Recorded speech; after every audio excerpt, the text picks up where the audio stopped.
Prashant Kishor has in fact declined an offer to join the Congress. He said he's not going to be taking on any role to revive the Congress ahead of the 2024 elections. Now, this is being seen by many as the Congress's last hope to reinvent itself as a functioning national party after its election debacles.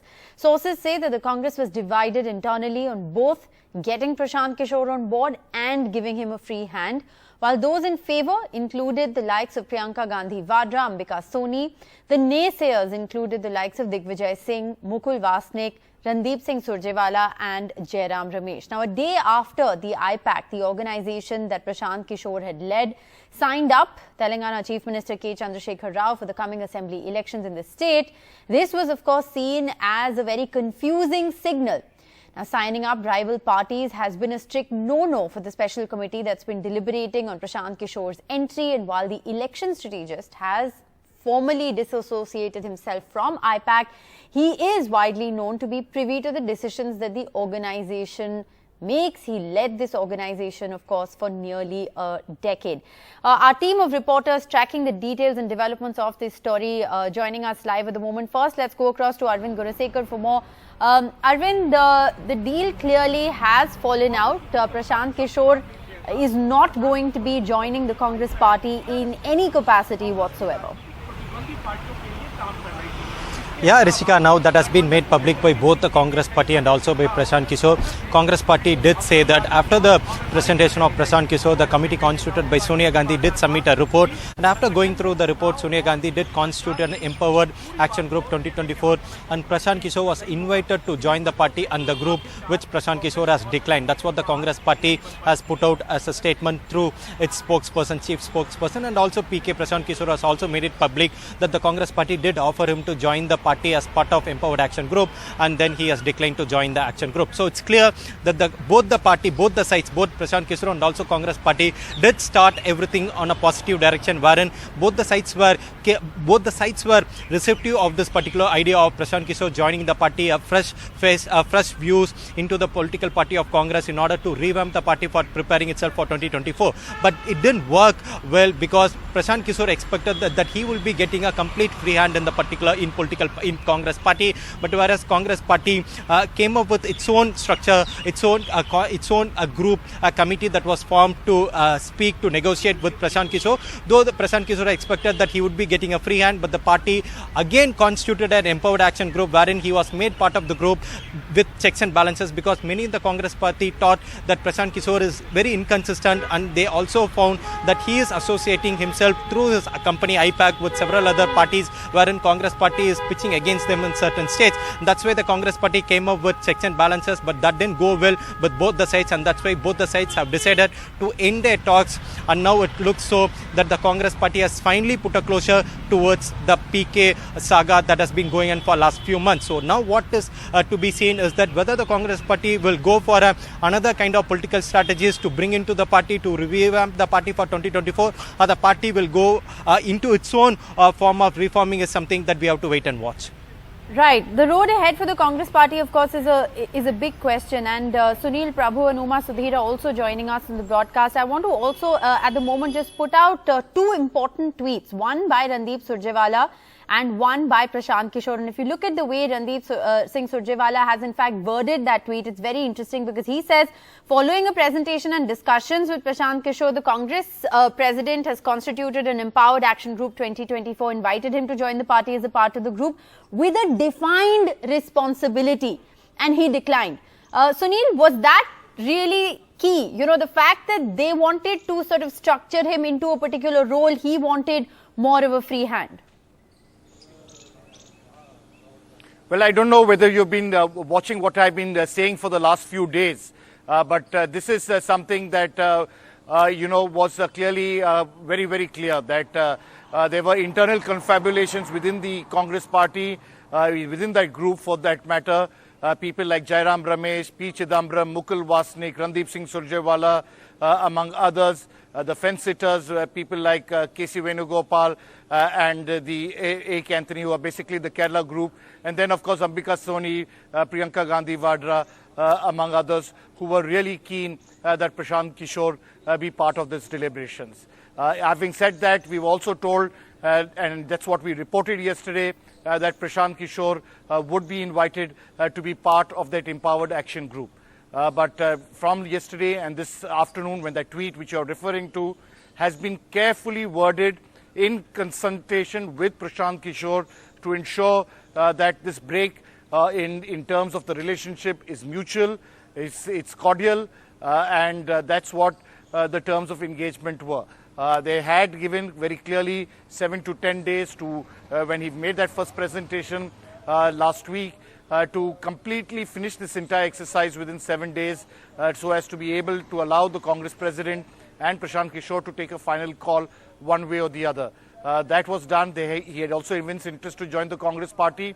But I think the breaking point, as I've been reporting, is the fact that he wanted a free hand. He wanted his free setup, which the Congress party and led by that group of Jairam Ramesh and that coterie, in fact, if I may be permitted to say so, who have been running the war rooms from 1998 to 99, they have consistently not wanted, a free run to Mr. Prashant Kishor. They are very categorical about it. There must be a checks and balance system. Prashant Kishor wanting a setup which will be allowed to directly interact with the Congress President, but that was something that wasn't acceptable to the leadership. And of course, it's in that backdrop that Prashant Kishor, who wanted to play that national role, has politely declined through his tweet, which we have seen, saying that we decline, and then making tongue-in-cheek, and you need to really read between the lines to understand that whatever needs to be done has to be done within the Congress party and to address the deep-rooted transformational issues which it needs to address in the days to come. Well, the other interesting angle here, Uma, is the fact that all of this is happening a day after IPAC, the organization that he formerly led, signed up with the Telangana Chief Minister K. Chandrasekhar Rao for the upcoming assembly elections. Has that been a key factor? We've had, several leaders here on NDTV talking about the fact that Prashant Kishor's affiliations, even past affiliations with so many different political parties, is indeed a question mark. For one, TRS working president K.T. Ramarao can perhaps take credit that he had advised Prashant Kishor to stay away from what he called latching on to a sick unit, and he believes that the Congress is redundant, irrelevant in today's India, and he can perhaps take credit that Prashant Kishor took my advice and decided to stay away from a party that KTR at least believes is beyond all hope. On the other hand, Telangana Congress also in fact is relieved because there is a lot of confusion that happened in their minds with the talks that were going on with Prashant Kishor in Delhi, and Prashant Kishor subsequently air dashing to Hyderabad and meeting the Chief Minister, and in fact staying overnight at his residence for 2 days over the weekend and having talks with both KCR and KTR. And the Telangana Congress chief in fact turned the story around to say that he had air dashed here only because the Congress had put a condition, precondition as he put it, that he must break off his ties with the TRS and only then he can join the Congress, and that he has come to give his istifa in a sense to the TRS. And he also liked to point out that KTR had said that they are signing a deal with IPAC and not with Prashant Kishor, and that was a show of distancing between Prashant Kishor and the TRS, and he would have liked to project it that way because otherwise the Telangana Congress was getting a little should I say restless, because if Prashant Kishor is going to be joining the party and an organization that obviously is branded on the name of Prashant Kishor, even though he says IPAC is a different entity now and he has distanced himself from them, that was causing quite a bit of unease, should I say, in both the TRS as well as the Congress. But having said that, a senior leader of the party in fact has been saying that Prashant Kishor and Congress, all of us have been reporting on this for several years, observing the way the Congress works and the way Prashant Kishor works, their style of functioning is so very different. The Congress is having that burden of experience, what Sunil Prabhu called a coterie. There is a leadership, very top-heavy leadership, which would not have been ready to give a free hand to someone like Prashant Kishor, who we all know is not a low-profile strategist. He is somebody who becomes very high-profile whenever whenever he takes up any party and starts acting for them. In fact, one of the leaders, compared him to Ram Gopal Verma as compared to Sunil Konugolu, who is now, in fact, joined the Congress and is going to be dealing with Karnataka and Tamil Nadu, and saying that, very flashy and very much in the news is Ram Gopal Verma, and Sunil Konugolu is perhaps more suitable for the Congress, is what he said in S.S. Rajamouli's style, because he would keep his profile low or allow at least other actors also to be seen. Back to you, Prishika. Okay, very interesting sort of analogy there, Uma, that you've highlighted. But we also have a guest joining us on the broadcast to sort of try and look at what's happening. Aarti Jairat, senior journalist, is with us. We have Adil Singh Boparai, spokesperson of the Congress party as well. So stay on with us, Uma and Arvind. We'll keep coming back to you. But Adil Singh Boparai, to you first. This was something that was believed to have been an almost done deal, but clearly the expectations haven't matched both ways. There are very amicable tweets that have been put out by Mr. Surjewala and Prashant Kishor, saying this is mutually not worked out. But how is the Congress party looking at this at the moment? Because this was believed to be a shot at revival. Well, good evening, Rishika. Mr. Kishore had made some valuable suggestions. The Congress party and the Congress leadership took those suggestions on board. And in pursuance of those suggestions, a very categorical offer was made to him with well-defined role, with well-defined obligations and responsibilities, which was to be a part of this empowered group of members to oversee the functioning of the party and to suggest certain changes which are necessary given the current state of affairs. Why Mr. Kishore has declined, I cannot answer for him. You'll have to put this question to him. But as far as the Congress party is concerned, we appreciate his suggestions, and it is up to him whether to take it or not. That is his prerogative. Aarti Jairat, as a senior journalist, how do you look at these developments? Do you think it's an opportunity lost for the Congress party? I think we have to look beyond the simple question of whether Prashant Kishor should have joined the Congress, is not joining the Congress, why is he not joining the Congress? I think this really goes beyond it, because I think what has happened is the developments reflect what is wrong with the Congress. The Congress is a moribund party stuck in the past, stuck in the old style. This whole business of setting up committee after committee after committee to, look at proposals, to discuss things. This is fast-moving politics today. You've got Modi and Amit Shah who are 24/7 thinking about elections. They move quickly, they're fleet-footed. You've got Arvind Kejriwal, who's also very agile. He's also fleet-footed, working social media, and all that. And here's a Congress still functioning in the way it used to function, 10, 20, 30 years ago. Now, I'm sorry. And who are the people who are being brought in to fix the problems? The same people who have been around for the last 30 years, 40 years.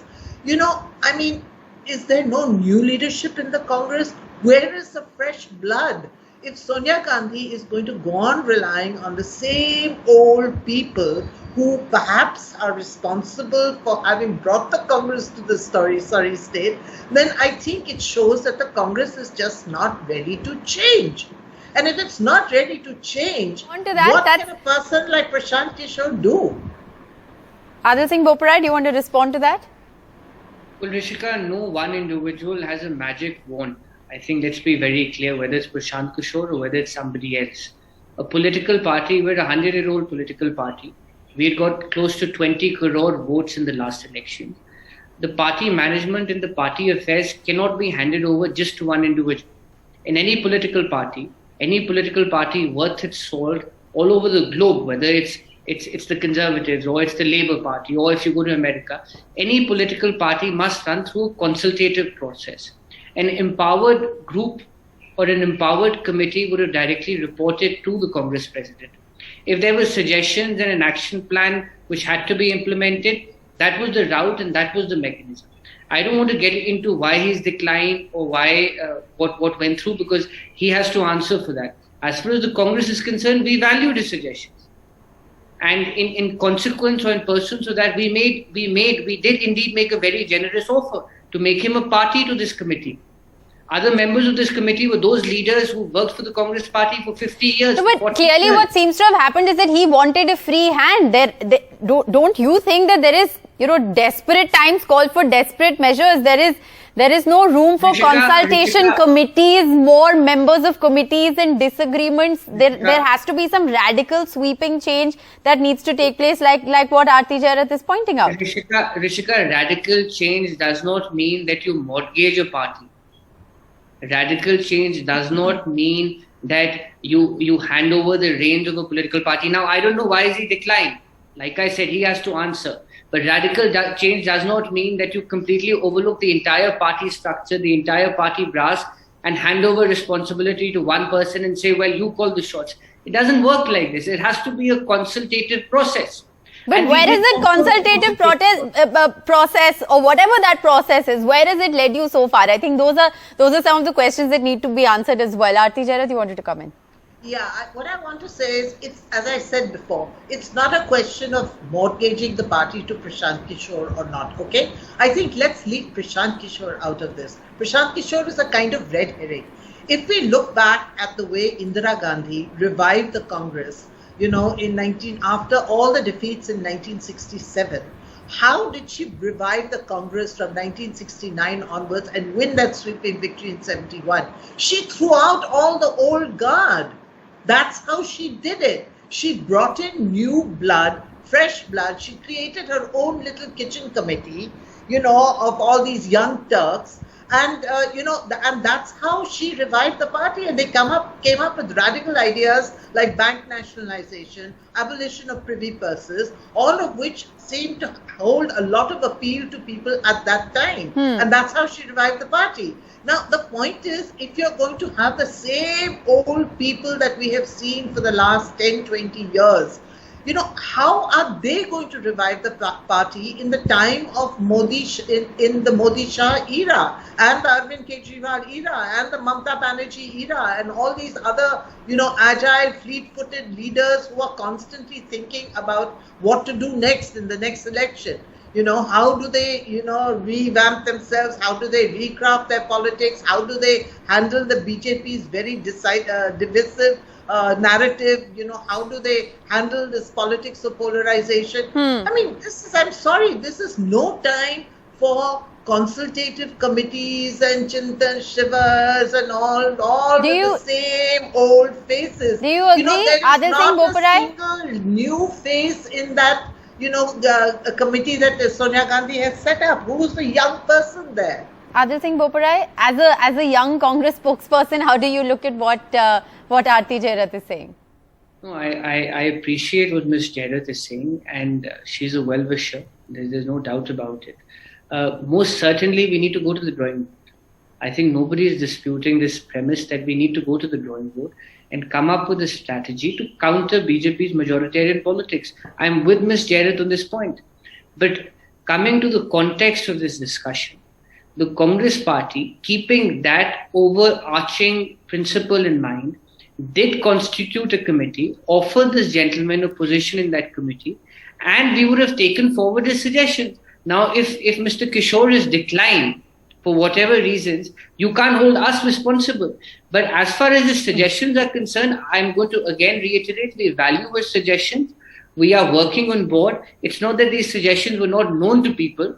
These suggestions were even known to Ms. Jairath or were known to you. Yes, there needs to be a rejig. We need to work towards making ourselves a lean political machine to take on the BJP. But like I said, if one individual, and I'm not referring to Mr. Kishor, if any one individual says, you give me a free rein, everything has to be routed through me, it doesn't work like that. We're a political party. Yes, our chips are down today, but we're a political party which stretches from Kashmir to Kanyakumari, from Gujarat to Shillong. Okay. Yes, we will come back, we will make a return, and we have to reinvent ourselves. I have no qualms in admitting that.